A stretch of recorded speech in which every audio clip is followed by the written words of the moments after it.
দাবি ছিল গণভোট এবং জাতীয় নির্বাচন এটা আলাদা দিনে হতে হবে। এই নভেম্বরের ভিতরে গণভোট হওয়া দরকার, কিন্তু গতকাল আমাদের ইন্টারিম সরকারের প্রধান ডক্টর ইউনূস সাহেব যে ঘোষণা দিয়েছেন এতে জাতি কিছুটা হতাশ হয়েছে এবং আমরা এই যে গণভোট জাতির একটা উত্তরণের জন্য গুরুত্বপূর্ণ বিষয়, সেটা জাতীয় ইলেকশনের সাথে দেওয়ার কারণে গণভোটের গুরুত্ব অনেক কমে গিয়েছে। এজন্য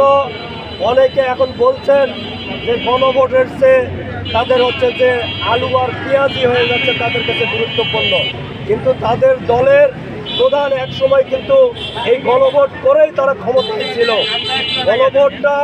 দেশ জাতি মানুষ স্বৈরাচার মুক্ত এবং ফ্যাসিস্ট মুক্ত আগামীর নতুন বাংলাদেশ গড়ার জন্য এই জাতীয়